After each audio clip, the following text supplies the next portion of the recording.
a presentaros a la primera ponente que nos hablará sobre los conceptos básicos de protección de menores y adolescentes. Ella es Almudena Olaguibel Echevarría Torres, es licenciada en Derecho por la Universidad Complutense de Madrid y máster en Necesidades y Derechos de la Infancia por la Universidad Autónoma de Madrid. Y en estos momentos, en la actualidad, es responsable de los temas relacionados con la protección de infancia, como violencia, acogimiento familiar y residencial y trata de menores de edad. Muchas gracias, Almudena, por compartir con nosotros estas jornadas y, bueno, ya para no dilatarnos más, pues te damos paso. Estupendo, Fátima. Muchísimas gracias y a todos los organizadores porque sí que nos parece desde UNICEF, bueno, pues unas jornadas fundamentales, ¿no? Sabemos que la protección está teniendo, bueno, cada vez más alcance con la nueva ley, que imagino que ayer visteis en profundidad, ¿no? Con lo cual, bueno, yo creo que a lo mejor el día de hoy, le decía también a Fátima, ¿no? A lo mejor más que una formación de una hora, que bueno, que es difícil, pero sí que se trata de empezar a hablar de estos conceptos, ¿no? De intentar entender realmente qué es violencia, qué tipo de visiones tenemos nosotros que a lo mejor nos impiden ver la violencia y que sea una reflexión conjunta entre todos. Ya, con lo cual voy a empezar a compartir pantalla para contaros un poco lo que desde UNICEF, bueno, pues tenemos como conceptos básicos de protección y violencia. Yo no os veo en la pantalla, pero vamos, cualquier cosa me podéis preguntar, interrumpirme y podemos establecer efectivamente un diálogo que yo creo que también es algo interesante que se trata, ¿no? Los conceptos básicos de violencia y protección, antes de nada, sí que os voy a hacer un pequeño resumen de lo que quiero ver durante esta hora con vosotros, ¿no? Primero, un pequeño marco de derechos. Imagino que ayer también visteis bastante que tiene que ver con derechos, tanto ámbito internacional como la LOPIBI, pero me parece interesante encuadrar todo lo que tenga que ver violencia y protección con un marco de derechos internacionales y nacionales. Veremos después algunas cifras de violencia, tanto a nivel mundial como a nivel de España. El grueso será la violencia, cuáles son sus componentes, las falsas creencias que nos impiden a veces detectarla y qué consecuencias tienen en las vidas de los niños y las niñas. Una cuarta parte sobre detección e intervención ante un caso de violencia, ante una revelación. Y por último, el foco de UNICEF y el foco también de la LOPIBI está puesto en generar entornos protectores. Así que empezamos con este marco jurídico. Va a ser breve, de verdad. Yo, aunque como habéis oído, he estudiado Derecho, pero bueno, entiendo que tenemos que ser breves, pero sí me parece importante, ¿no? Saber de dónde partimos, ¿no? La primera vez que una convención internacional estableció obligaciones a los estados que además fueran vinculantes fue en el año 89, una Convención sobre Derechos del Niño de Naciones Unidas, y allí establece claramente en el artículo 19 que los Estados partes son los garantes de proteger al niño. Además, utiliza, como veis, una definición de violencia bastante amplia, porque es proteger al niño contra toda forma de perjuicio o abuso físico o mental. También habla del descuido, del trato negligente, malos tratos, explotación, incluido el abuso sexual, con lo cual vemos un concepto amplio de la violencia. También el Comité de los Derechos del Niño, que es el órgano que se encarga de vigilar o de ser garante de que los países firmantes de esta convención están cumpliendo las obligaciones que han asumido con la infancia. Y de vez en cuando hace unos documentos que se llaman observaciones generales para aclarar ciertos conceptos que no han quedado claros, ¿no? O que los países realmente han tenido dificultades a la hora de implementarlo. Y en lo que nos ocupa hoy, pues hay uno exclusivamente dedicado a la protección contra los castigos corporales y otras formas de castigo y de disciplina, y otra posterior sobre el derecho del niño a no ser objeto de ninguna forma de violencia. Por último, que ya sé que habéis estado viendo ayer la ley orgánica, la LOPIBI del año 2021, que realmente es un avance.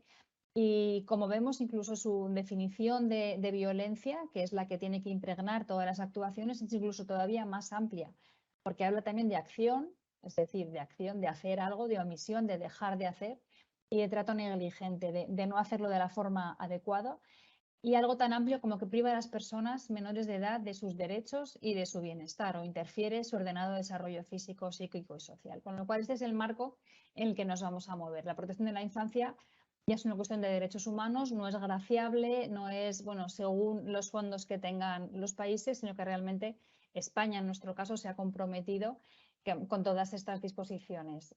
legales para defender a los niños de su país contra la infancia.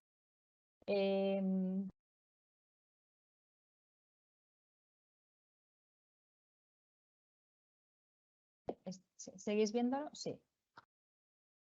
Vale. Algunos números, como os decía. Sin querer abrumar tampoco con números, sí que contaros que la primera vez que Naciones Unidas quiso recopilar, bueno, cuánta violencia ocurre en la infancia, qué está pasando en los países del mundo. Es cierto que recopilar este tipo de información es muy complicado. Los registros, así como en otros campos, como puede ser la educación, como puede ser el número de agua potable, de pozos que están en una comunidad, lo que ocurre dentro de las casas, porque muchas veces la violencia ocurre en el ámbito doméstico, en el ámbito más particular, es muy difícil de registrar. Lo que pasa es que este informe, por primera vez también lo que hizo fue analizar la violencia según los entornos en los que los niños y niñas vivían. Tiene capítulos dedicados a la familia, capítulos dedicados a la escuela, dedicados a la comunidad, dedicados incluso a las relaciones sentimentales y relaciones entre pares. Y la conclusión que el experto de Naciones Unidas llevó a la Asamblea Nacional es que la violencia ocurre en los entornos más cotidianos de los niños y de las niñas y muchas veces además de manos de quienes tienen la obligación de cuidarles. Algunos de los datos que tenemos más actualizados, como digo, con todas las limitaciones de los dos, pero si nos enseñan un panorama, bueno, pues bastante preocupante en el sentido de que todavía el castigo físico a mano de cuidadores principales pues es una realidad para casi 3/4 partes de los niños en todo el mundo. Cuando hablamos también del acoso, que es algo también que nos preocupa mucho en nuestro país, bueno, pues en todo el mundo también una tercera parte de los alumnos de 11 y 15 años han sufrido algún tipo de acoso o intimidación por parte de sus iguales en el último mes. Por otro lado, el abuso sexual, que como también veremos, impacta bueno, excesivamente en las niñas, es decir, son sus principales víctimas. Con lo cual, el cálculo es que 120 millones de niñas en el año han tenido algún tipo de contacto sexual antes de cumplir los 20 años en contra de lo que ellas querían. Y también, bueno, este último punto para decir que todavía muchos niños viven en países en los que el castigo físico en las escuelas no está todavía erradicado. ¿Y qué pasa en nuestro país? Porque es verdad que, bueno, en los debates de la LOPIBI hubo mucha gente que dijo no es necesario tener una nueva ley de violencia, tenemos el Código Penal, tenemos otras leyes, ¿por qué es necesario que esta violencia, bueno, que se haga una ley específicamente contra esto, ¿no? Bueno, realmente la LOPIBI, si ayer hablasteis de ella, tiene un componente también muy pedagógico, sobre todo un componente muy preventivo. Y por ello vamos a ver las últimas cifras de maltrato, de desprotección, de abusos sexuales y de acoso escolar. El maltrato infantil, bueno, tenemos la fuente principal, son cuerpos policiales, es decir, son las denuncias interpuestas cuando una víctima es un menor de edad. Y bueno, los números nos bailan a todos, pero sí que quiero llamar la atención sobre la subida, el incremento exponencial que está teniendo este tipo de delitos. ¿Es una mala noticia que crezcan estas denuncias? Bueno, pues nunca sabremos si es una mala noticia porque han aumentado las cifras o es una buena noticia porque se aumenta la detección. Lo mismo pasa con otra fuente de datos que tenemos, que es el Ministerio de Derechos Sociales. Hay un registro unificado que entiendo que los profesores lo conocéis todos, ¿no? Cuando algún profesional de algún campo específico que está en contacto con chicos tiene alguna sospecha, no necesita hacer una denuncia ni ante la policía, ni ante servicios sociales, así como él por su cuenta, sino que hay unas hojas de detección. Dice, oye, yo creo que tengo una sospecha, es un indicador, con lo cual, bueno, pues lo mando para que se registre. Y efectivamente también seguimos viendo un incremento exponencial del año anterior al otro.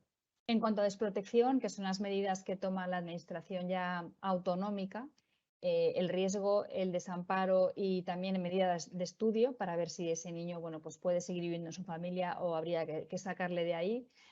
Otro incremento enorme del año pasado a este de niños con medidas de protección. Los abusos sexuales. Otra vez vemos un incremento bastante elevado y sí que llamaros la atención porque siempre, no importa el número que haya, el número más o menos elevado, pero siempre alrededor todos los años de la mitad de las víctimas son menores de edad.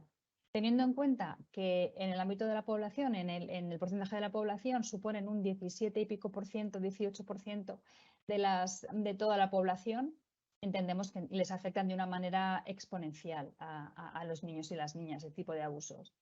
Y por último, el acoso escolar y las TIC, que también es un tema que está generando, bueno, pues mucha inquietud. UNICEF acaba de lanzar un informe también hace unos meses con unas cifras, bueno, realmente un poco preocupantes, ¿no? Porque toma además otro tipo de preguntas de las que generalmente se hacían y hablamos, bueno, pues de un 33,6% de los alumnos entre 11 y 18 años son víctimas de algún tipo de intimidación y otra parte, incluso parte de ellos, la forma de intimidarles es mediante el ciberacoso. Bueno, después de estas cifras ya entramos en materia en lo que tiene que ver con todos los conceptos, ¿no?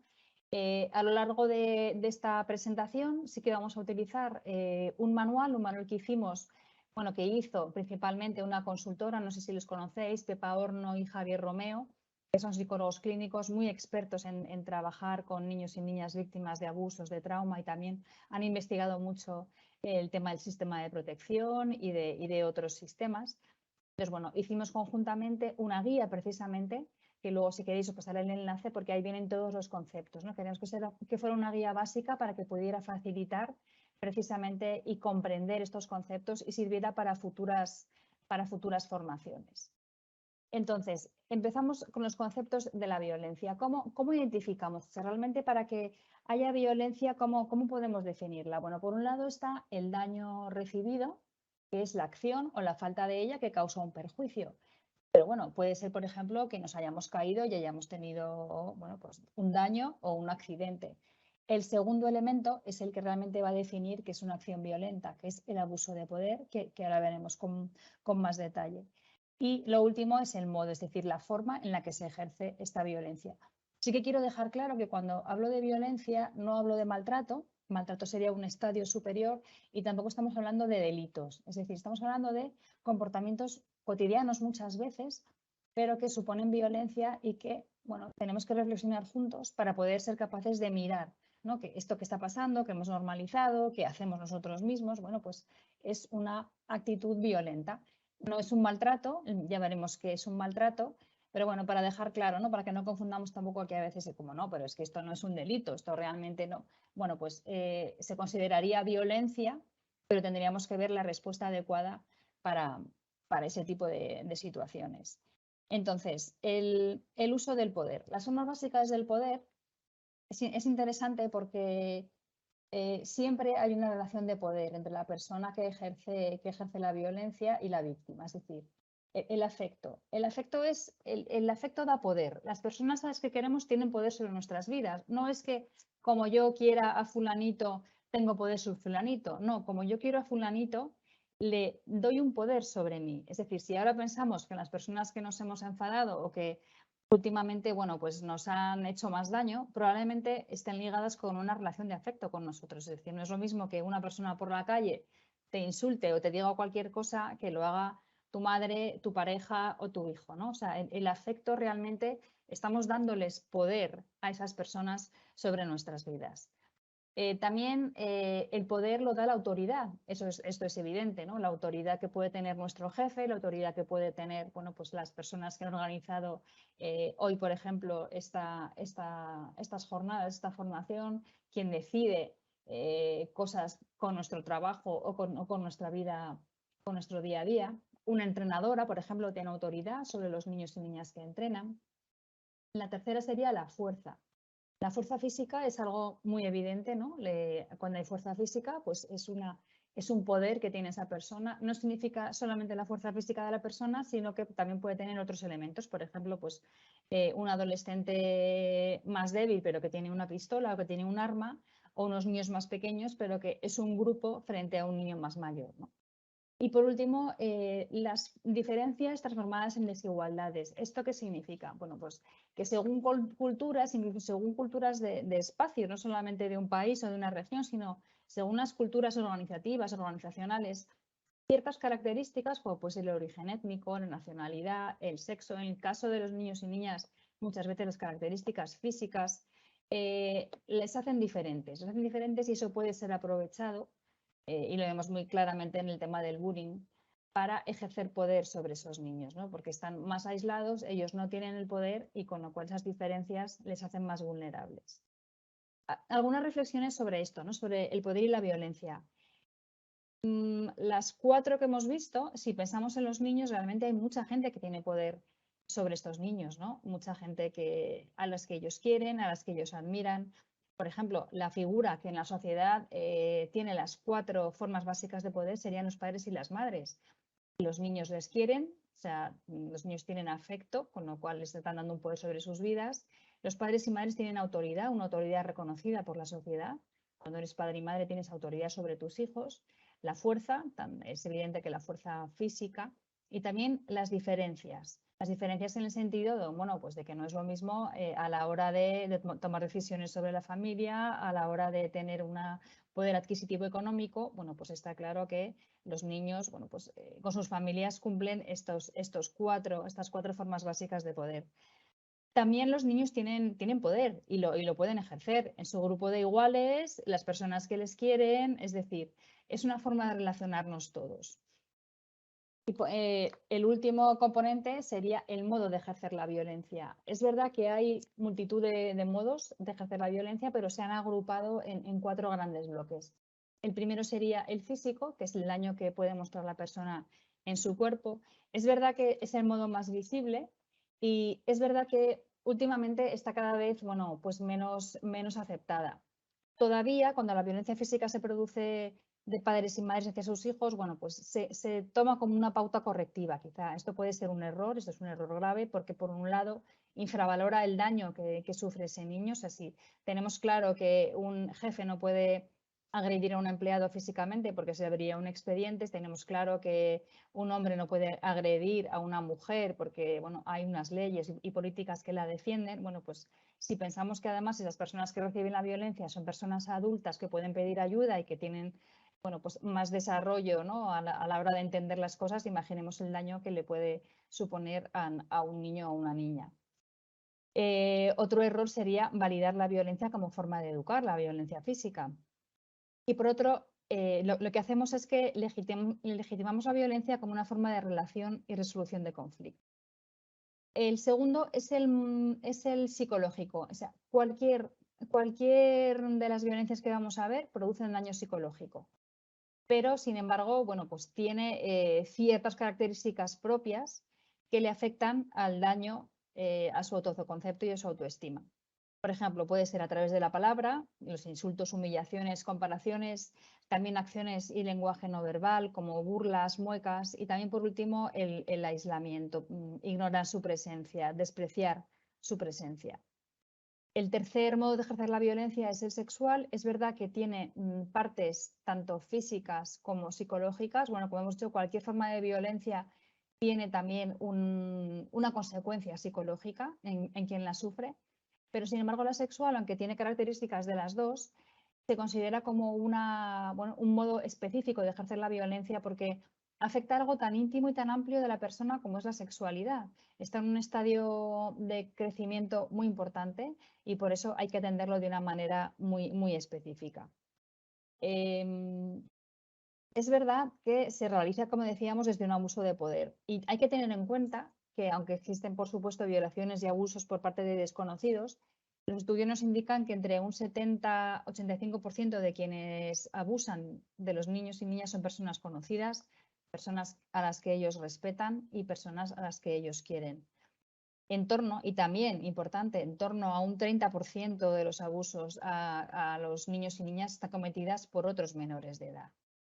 Entonces, el mal uso del poder puede tener, en este caso, distintas formas, puede ser, pero siempre hay una manipulación. Puede ser una manipulación a través de hacerle sentirse especial, con regalos, con promesas, también a través de la culpa. Bueno, tú has hecho esto, pues es tu culpa, tú me has obligado a hacerlo y si lo sigues haciendo, bueno, voy a contárselo. También otra sería la amenaza.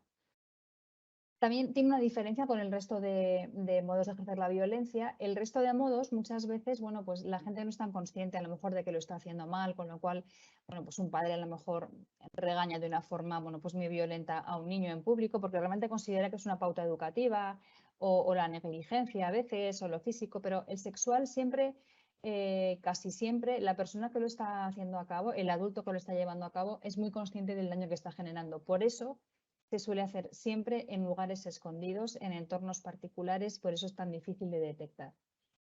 La clave está en el daño causado, es decir, hay diferentes sensibilidades, diferentes tipos de abuso sexual, con lo cual, bueno, pues también sería una graduación según la edad del niño, según la intensidad y según el tipo, ¿no? Desde bromas, humillaciones, insinuaciones de carácter sexual, sobre alusiones al desarrollo, voyerismo, exhibicionismo, besos, mostrar pornografía, bueno, hay una graduación bastante elevada. Y por último, otro modo de ejercer la violencia sería por la negligencia, que si hablamos de que la violencia tiene un uso de poder, un mal uso de poder, pues este mal uso de poder es cuando no se ejerce la responsabilidad que uno tiene que tener. Pensemos, por ejemplo, en un padre o una madre que tiene que llevar a su hijo al médico o que tiene que ayudarle a cruzar la calle porque si no la van a pillar y no lo hace. O pensemos en un profesor que está cuidando un patio, ve una pelea entre adolescentes, bueno, más que una pelea, ve a un grupo de adolescentes que está pateando a otro adolescente y se da la vuelta y no hace nada porque considera, bueno, que se va a meter en líos, ¿no? Es verdad que también es un daño difícil a veces de identificar, excepto casos muy concretos como falta de higiene, falta de nutrición, pero realmente la negligencia puede asumir formas muy diversas que a veces nos quedan también un poco alejadas y que no somos capaces de detectar.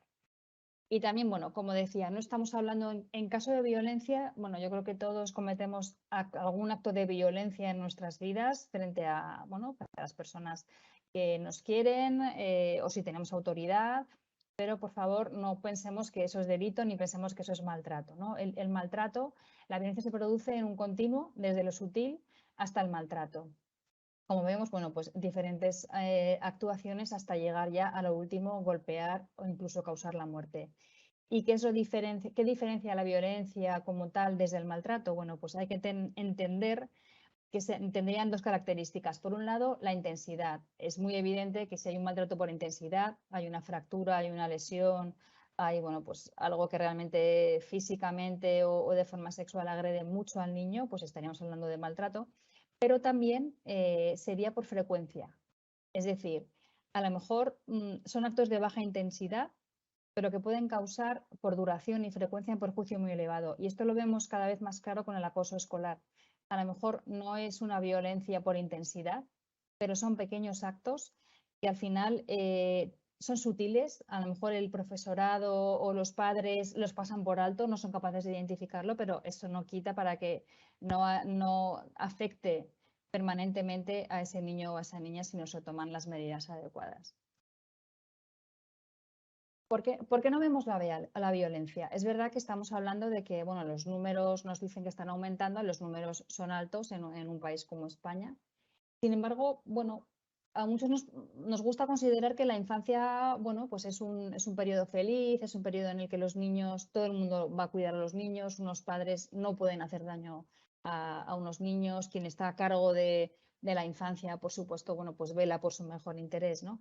Nos da tranquilidad pensar eso. Es verdad que se están dando avances a nivel de sensibilización social. Cada vez más es verdad que se condena la violencia física, ¿no? Que crece el rechazo.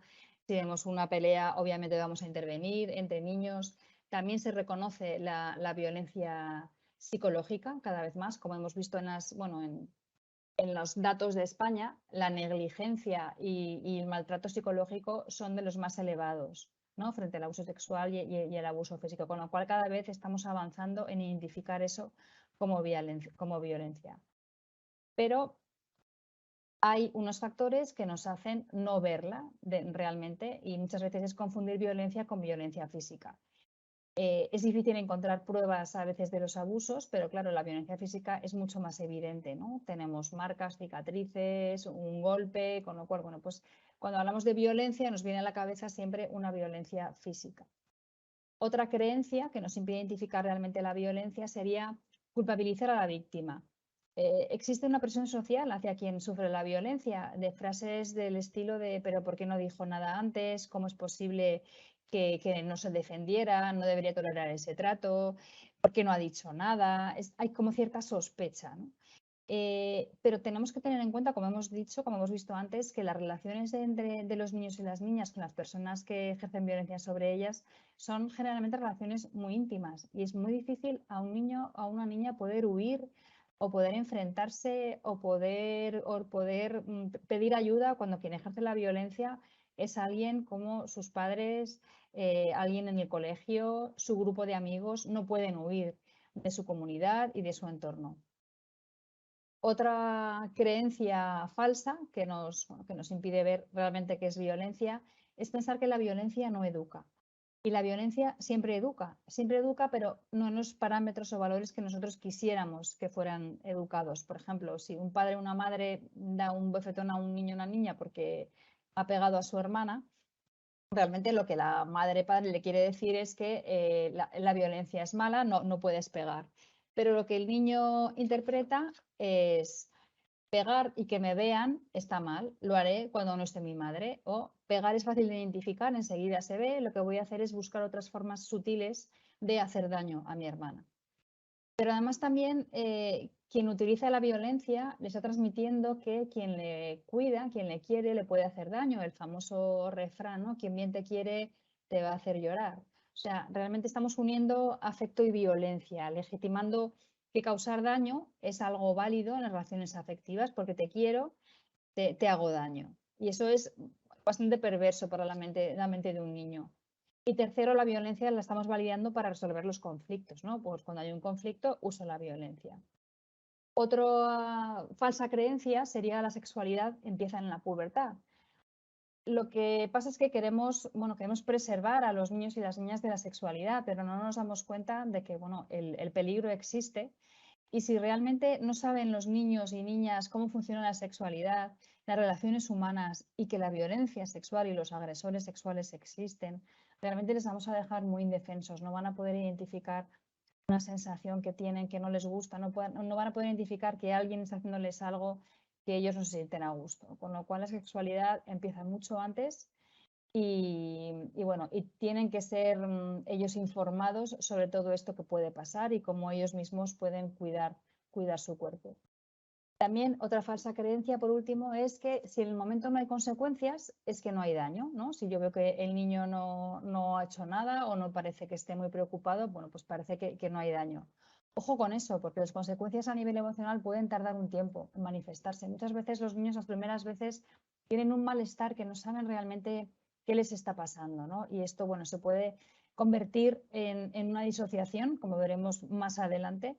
El trauma puede estar ahí, puede estar oculto, disociado y las consecuencias pueden tardar bastante tiempo en aparecer. Es verdad que cada violencia causa un daño diferente, depende mucho del tipo de violencia, de la edad del niño, de quién ejerció esa violencia, la influencia del entorno. Y algo que también quería comentar es todo el tema de los procesos judiciales, ¿no? o procesos policiales. Cuando ya el daño es grave y hay una denuncia, bueno, pues realmente a veces ha habido víctimas de abuso sexual que han dicho, si llego a saber en lo que me voy a meter en este proceso de denuncia y de juicio, no hubiera empezado el proceso porque para mí me ha supuesto una revictimización, ¿no? Volver a tener que contar todo varias veces, con lo cual, bueno, ese tema todavía no está resuelto, sí que la LOPIB está dando pasos, pero bueno, eso también es importante, ¿no? Que esas consecuencias en el tiempo pueden seguir perdurando. ¿Qué consecuencias tiene la violencia? Bueno, como hemos visto, afecta a muchos planos de la personalidad, del desarrollo del niño. Además, estas consecuencias nos van a servir como indicadores, que luego veremos más adelante, como indicadores para ayudarnos a detectar unas situaciones de violencia. Y además es importante pensar que hay dos tendencias de consecuencias. Una tendencia más exteriorizadora, o sea, niños que han sufrido ese tipo de violencia, maltrato y que realmente lo exteriorizan, estas consecuencias se exteriorizan, pero otros que interiorizan hacia adentro, se hacen daño a ellos mismos. Y quizá, claro, pues toda nuestra atención está puesta en los disruptivos, en los que hacen daño a los otros y menos en los que lo hacen de manera más interiorizada, ¿no? Con lo cual, bueno, pues un punto de atención de ojo con esos niños, ¿no? Que también se están autolesionando a ellos mismos o que están teniendo unos comportamientos rígidos, obsesivos, ¿no? También ahí podemos pensar que hay una consecuencia, pero que está siendo interiorizada. Bueno, la primera sería la consecuencia física, que se suelen producir, por supuesto, a raíz de la violencia física, pero no solamente, porque también la sexual puede darnos también una consecuencia física, incluso una negligencia, cuando un niño sufre un accidente porque no está suficientemente cuidado.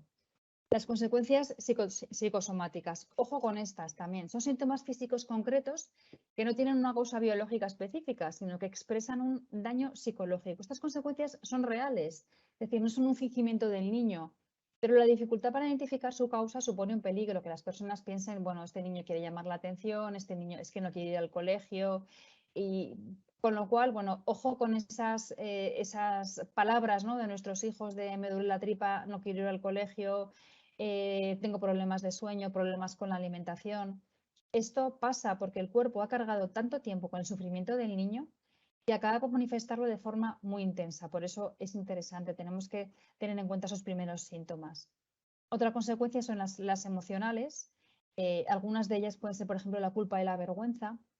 Ellos creen, cuando sufren esta violencia, que algo está mal en ellos, pero es porque a nivel psicológico es una defensa de nuestro organismo, es decir, los humanos tenemos que entender las cosas que nos pasan, con lo cual pensamos, bueno, si me pegan, si me agreden, si me insultan, será porque soy tonto, malo, inadecuado, feo, con lo cual yo tengo control porque si consigo ser listo, aplicado, bueno y más guapo, probablemente ya me dejen de pegar o de humillar, ¿no? O sea, esto es la culpa y la vergüenza, necesitamos entender por qué nos está pasando y necesitamos, bueno, pues dar una solución. Pero también tienen una consecuencia de miedo y ansiedad bastante importante, porque además cuando se mantienen en el tiempo, la imprevisibilidad de saber cuándo va a suceder la siguiente agresión les hace estar siempre alerta. También rabia y agresividad, baja autoestima y depresión y mal manejo del afecto. Otra consecuencia son las cognitivas que como sois profesores, estáis trabajando en este ámbito, sí que me quería detener un poco más en ellas, ¿no? Tenemos que comprender que cuando un niño ha vivido una violencia o está viviendo, el cerebro está ocupado en otra cosa, en gestionar el dolor y en estar alerta ante cualquier otro tipo de ataque que va a sufrir. Con lo cual, los recursos disponibles que tienen son diferentes, son menos que los que tienen el resto de niños. Esto se puede ver, por ejemplo, el retraso en el desarrollo cognitivo. También hay problemas de atención. La violencia genera mucha inseguridad. El cerebro infantil o adolescente puede estar siempre en alerta, estar en hipervigilancia. Por lo contrario, en otro extremo está la pérdida de atención por evasión, ¿no? O sea, cuando no puedo soportar la situación real, el cerebro se abstrae del mundo concreto y me refugio en otras. Problemas de memoria, porque no pueden estar continuamente recordando lo que les ha pasado. Con lo cual, bueno, intentan olvidar experiencias de daño que también les hace olvidar otras cosas que han aprendido, problemas de aprendizaje, que eso lleva, bueno, pues a un bajo rendimiento escolar. Consecuencias comportamentales también, es decir, la tensión soportada por esos niños les hace que tengan dificultades para regular sus emociones, ¿no? Conductas agresivas. Es muy complicado trabajar con niños con conductas agresivas, ¿no? Pero bueno, hay que ver si detrás de eso realmente hay alguna situación de violencia que no está regulada, ¿no? Porque ellos además tienen una dificultad para regular precisamente su ira, su frustración, sus emociones. Eso se ve muy claramente, por ejemplo, en las fugas de los centros, ¿no? Las fugas, cuando los niños y niñas que dependen absolutamente de los adultos para el techo, la comida, para cualquier cosa, se fugan, simplemente significa que no pueden más, necesitan una huida. Con lo cual, bueno, pues tanto Pepa como Javier, que han trabajado mucho con niños en centros de protección, están estableciendo, bueno, pues cuando alguien venga de una fuga, un chaval se ha fugado del centro, por favor, lo que tenéis que hacer, lo primero de todo es garantizar su bienestar a nivel físico, una ducha, comida, cambio de ropa, la posibilidad de ducharse y de dormir, para que su cerebro baje la tensión. Y ya luego habrá las consecuencias. Y luego también las consecuencias sexuales. No siempre las consecuencias sexuales son porque ha habido un abuso sexual. Hay otro tipo de violencias que también pueden afectar. Pues, por ejemplo, un niño que ha sufrido mucha violencia psicológica puede llevar a cabo agresiones de carácter sexual sobre pares o niños más pequeños como forma de relacionarse desde el daño y la humillación. O una niña o un niño que no han recibido el afecto que necesitaban, sí que pueden ofrecerse completamente, incluida la dimensión sexual, a otros, a unos terceros, a cambio de recibir alguna atención o afecto. Y bueno, pues estas consecuencias pueden ser conductas sexuales inapropiadas, dificultades para la intimidad sexual y el riesgo de sufrir violencia sexual. Los expertos dicen que el haber sido víctima de abuso sexual deja una marca sutil, pero muy característica que otros pueden aprovechar.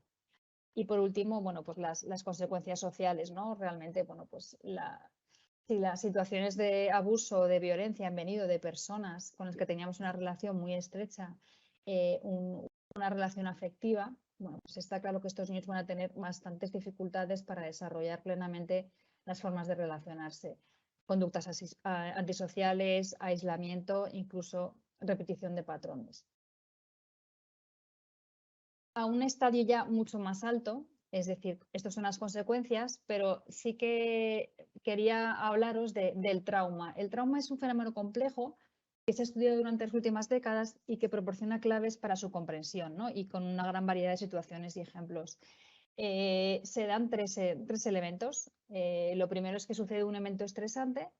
Ese estrés supera la capacidad de respuesta del niño o de la niña, en este caso, es decir, el sistema nervioso se desborda.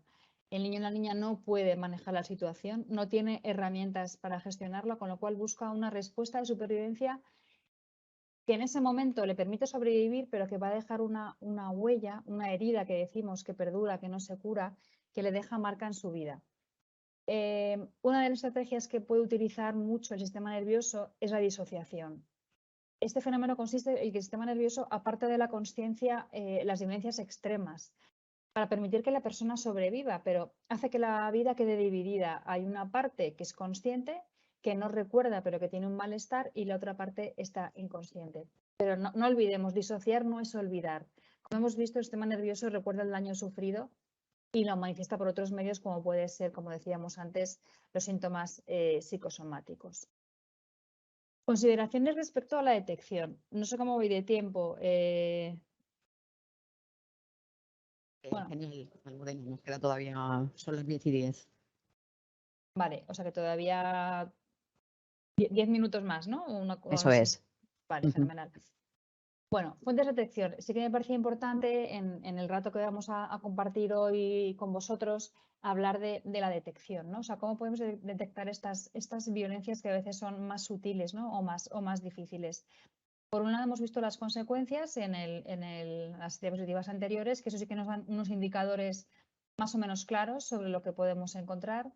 El otro sería el relato de terceros, es decir, alguien, a lo mejor inconscientemente, pues una amiga le cuenta a su madre que su amiga de toda la vida están preocupados por ella porque tiene un novio muy controlador, que no le deja ir con sus amigas, que le controla el móvil, que le controla la forma de vestir y que alguna vez ha sido un poco agresivo con ella, ¿no?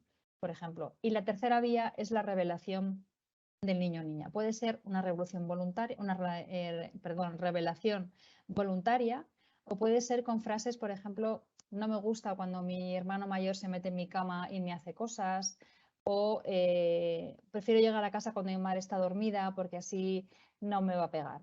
Por ejemplo, son revelaciones. Entonces, ¿qué hacer? ¿Qué hacer como profesionales, ¿no? ante una revelación? Importante, el diagnóstico y todo el proceso general de intervención debe ser realizado por especialistas con formación específica en violencia. Lo que pasa es que todos, cada uno en nuestro lugar de trabajo, tenemos una responsabilidad y además que la LOPEBI ha sido muy clara en eso. Pero tampoco confundamos lo que es hacer una comunicación de un posible indicador de violencia, hacer una denuncia penal o una demanda. Es decir, lo que se pide a los profesionales simplemente es que estén atentos y pasen el testigo al siguiente eslabón de la cadena. Hay profesionales al otro lado estupendos que saben hacer todo tipo de entrevistas, que van a ver los indicios, los indicadores. Con lo cual, la primera clave es no entrevistar al niño, no formularle preguntas para conocer más detalles, porque además podemos contaminar sus recuerdos y podemos perjudicar el proceso de investigación y el proceso judicial también se llega. Pero sí que os dejo unas respuestas apropiadas y en otras más inapropiadas, ¿no? Pues cuando ante una revelación que el niño nos cuenta algo, lo primero es creer al niño y lograr además que lo perciba. Ejemplos, te creo, gracias por confiar en mí, estás siendo muy valiente, siento que te haya pasado esto. Las inapropiadas serían, pero bueno, seguro que ha sido así, será una cosa de chiquillos, a lo mejor ha sido un malentendido, esto no es posible, esto lo estás inventando. La segunda respuesta apropiada sería insistir, como hemos dicho antes, en que la responsabilidad es de quien ha ejercido la violencia, nunca del niño. No es tu culpa si una persona que te hace algo con lo que te sientes mal, tú no lo has provocado, no eres culpable. Las inapropiadas serían, pero ¿por qué le has permitido que te hiciera esto? ¿Por qué no te fuiste? ¿Por qué no dijiste que no? ¿Por qué no lo has contado antes? Mantener la calma. Ante una revelación, ante cualquiera de nosotros, bueno, pues obviamente, bueno, pues el niño se estará derrumbando emocionalmente y nosotros también podemos, bueno, pues en una situación muy difícil para nosotros. Y bueno, validar, ¿no?, esa vivencia ha sido muy duro. Yo estoy aquí, te escucho y te apoyo. Te puedes desahogar conmigo, pero no reaccionar con alarma, con angustia y que tenga que ser el propio niño el que nos calme, ¿no? Y luego, como decía, o sea, dirigir una atención a qué es posible una solución, a qué es posible una salida. Es decir, pero una situación, una respuesta positiva y realista. Hay que explicitar qué cosas se pueden hacer. Por ejemplo, vamos a hablar, ha sido muy valiente, vamos a hablar con A y con B. En este caso, por ejemplo, de las escuelas, pues sería con el coordinador de protección y bienestar.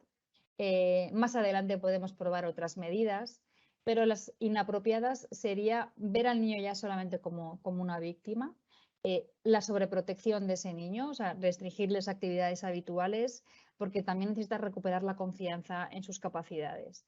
Y importantísimo, prometer lo que no se puede cumplir. No, no podemos decir, es verdad que hay que dirigir la atención a que vamos a intentar una solución, una salida, pero no prometer, esto se va a arreglar, todo va a salir bien, no te preocupes, porque muchas veces, por desgracia, no somos capaces de poder confirmar que eso va a suceder. Y Fátima, ¿termino ya o...?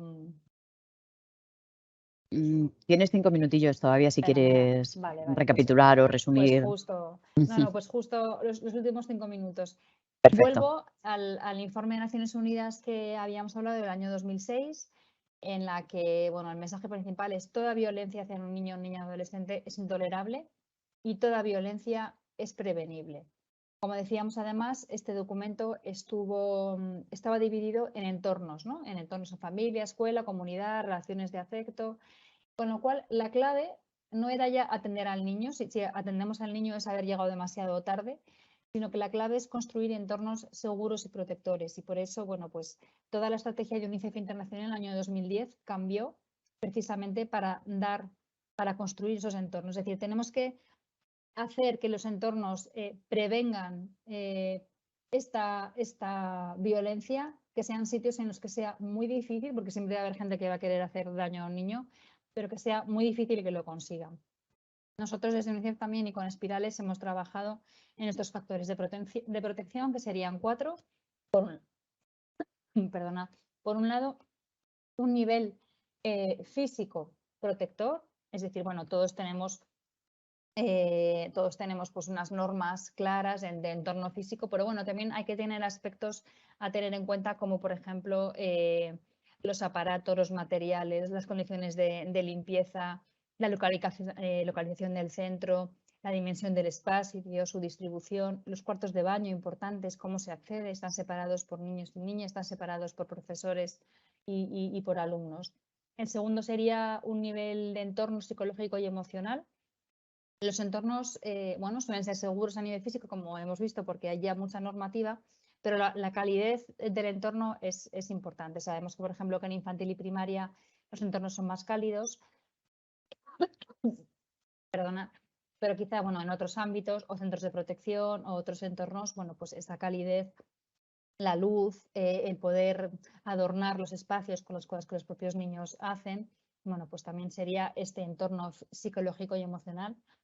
Tercero, adultos conscientes, muy importante. Muchas veces los profesionales que trabajáis con niños directamente, pero que trabajáis haciendo otras cosas como enseñar matemáticas o como enseñarles baloncesto o monitores de tiempo libre, no tienen dentro de sus atribuciones la protección de la infancia. Bueno, pues la LOPIVI ya nos lo dice. Somos adultos conscientes de nuestro papel, adultos conscientes de que el afecto es una parte importante de lo que tenemos que trabajar.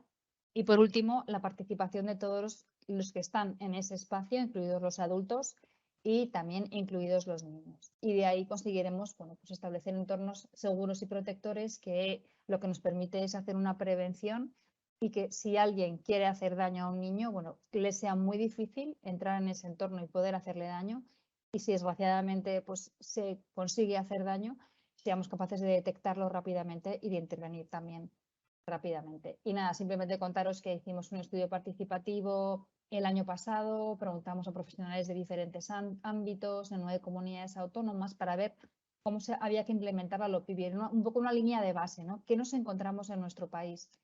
Y bueno, simplemente los profesionales nos dijeron que estaban preocupados por los conflictos parentales que eran muy, muy, muy agresivos, que ponían al niño en medio, también violencia en las parejas, incoherencia entre los mensajes que reciben. Por un lado, padres, profesores, estamos todos diciéndoles que tienen que comportarse bien, los valores, pero por otro lado, los youtubers que escuchan la oferta de ocio cultural, bueno, pues les dan los valores completamente diferentes. Los agentes tienen miradas culturales muy, muy parcializadas. ¿Y qué decían los niños y las niñas? Pues es curioso, las chicas relacionaban un contexto seguro con un sitio donde me tratan bien o donde tengo libertad, y los chicos más bien un sitio donde no me agreden, donde no me insultan, donde no me pegan. La escuela es un entorno privilegiado para crear vínculos. Lo que pasa que de los encuestados, 1 de cada 4 no sabría a quién pedir ayuda dentro de la escuela, pero a la vez identificaban como personas de confianza a los profesores y también algunas veces a los entrenadores o los de extraescolares. Las niñas, cuando son más pequeñas, la calle para ellas es un entorno seguro, más que los niños incluso, pero en la adolescencia se invierte esa tendencia, es decir, se sienten más inseguras porque bueno, hay grupos de hombres que les dicen cosas, hay sitios oscuros, ya tienen más miedo. Es curioso porque a la hora de decirles a quién pedirías ayuda, pues es a la gente más cercana, como son los profesores, como son el entrenador, sus padres, por supuesto, servicios sociales, teléfonos de ayuda, policía, pues bueno, no los tienen identificados como para pedir ayuda. Ellos mismos sienten que no tienen capacidad de autoprotección y en Internet sí es preocupante. 3 de cada 4 no sabrían a quién recurrir. Y nada, esto ha sido todo. Muchas gracias. Espero no haberme pasado de tiempo. Y voy a dejar de compartir. Muchas gracias, Almudena. No, de tiempo perfecto. Lo hemos, vamos, justito, Ah, que justito. me decías el tema del volumen. No sé si al final se me ha oído bien. No, bien, bien, perfecto, perfecto. Es que Vale. es verdad que había algunos compañeros y compañeras que al principio se te escuchaban más bajito, pero luego ha sido perfecto, así que genial. Bueno, te queríamos hacer, tenemos algunas preguntas, te las voy a intentar, bueno, pues en estos 10 minutillos agrupar por bloques. Tenemos alguna, bueno, si queremos alguna, vamos a dejar también porque como hay un pelín de retardo en el evento, bueno, pues los que queráis hacer alguna pregunta, pues irla haciendo en el chat y mientras pues le pasamos las que tenemos.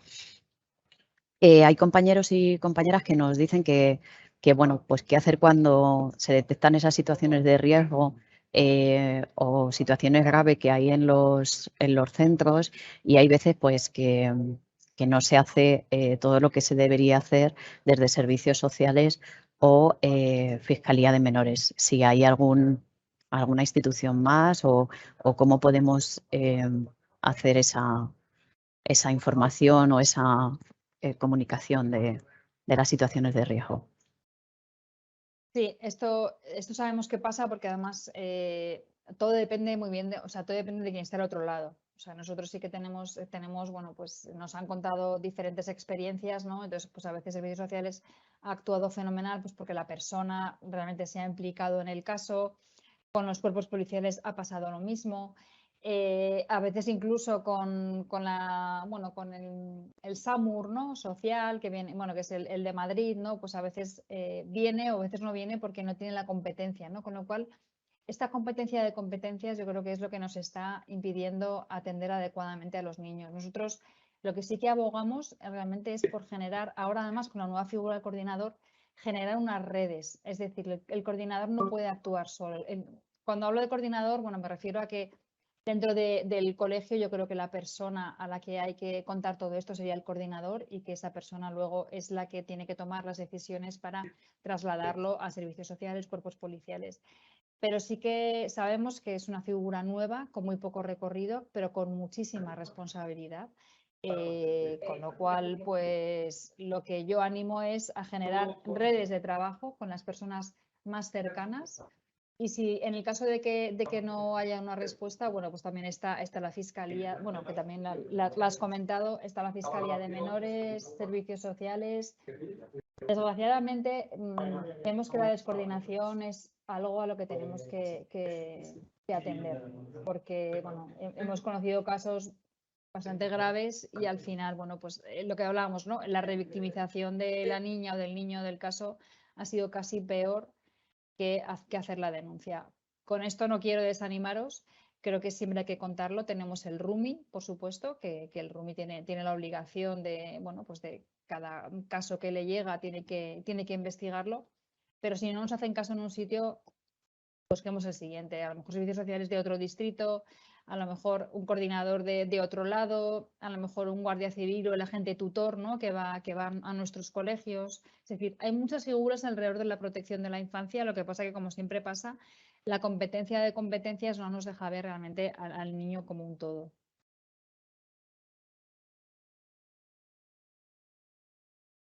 Estás muteada, Fátima. Ay, perdón.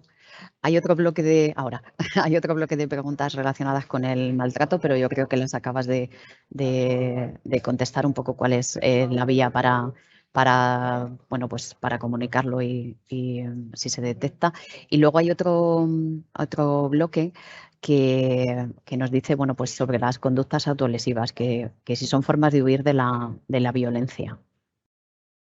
Sí, como decíamos además antes, hay que tener, bueno, pues mucho cuidado quizá con esos niños que presentan acciones violentas hacia ellos mismos. Es decir, es más preocupante la conducta interiorizadora que la exteriorizadora. O sea, si hay una conducta autolesiva, hay un malestar emocional muy fuerte, porque además todo el ataque, esa agresividad que hablábamos, ¿no? Esa conducta antisocial se está generando hacia uno mismo y no hacia los demás. Si tú ves a un niño que está pegando a otro, obviamente, bueno, pues sabes que hay un problema, le separas y haces con él un tipo de intervención. Con una niña o un niño que se lesionan a sí mismos, que es la conducta que hablábamos interiorizada, hay que tener quizá más cuidado. Ese malestar puede estar generándole mucho más daño que al primero. Entre las funciones de coordinador de protección y bienestar también está atender esos casos.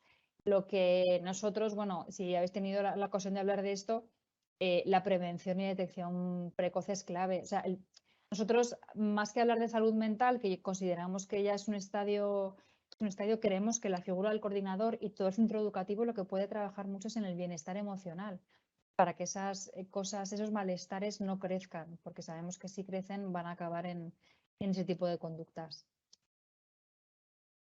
Gracias, Almudena. Y bueno, ya la última, que además es un caso práctico que nos hace Mari Carmen breve.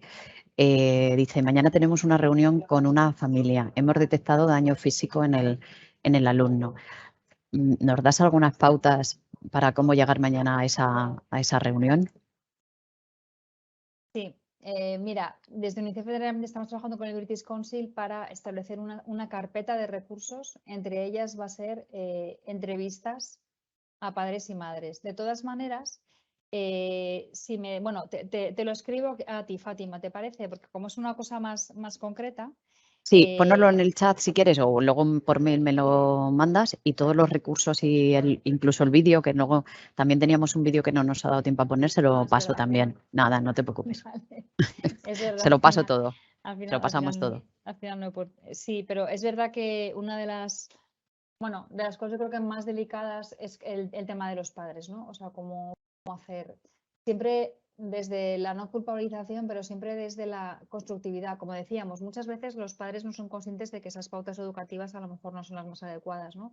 Hablamos del abuso sexual, eso es otra historia, ahí sí que parece que hay, bueno, pues un componente de voluntariedad absoluta, pero el otro es más bien unas pautas de crianza, con lo cual, bueno, pues hablar con ellos desde ese ofrecimiento de ayuda, incluso, bueno, poder derivarles a un, bueno, en Madrid se llaman CAI, ¿no? O los COF, ¿no? Los centros de orientación familiar, sitios que les pueden ayudar. Es una conversación muy desagradable, pero de todas maneras, Fátima, te voy a escribir con más información, si te parece.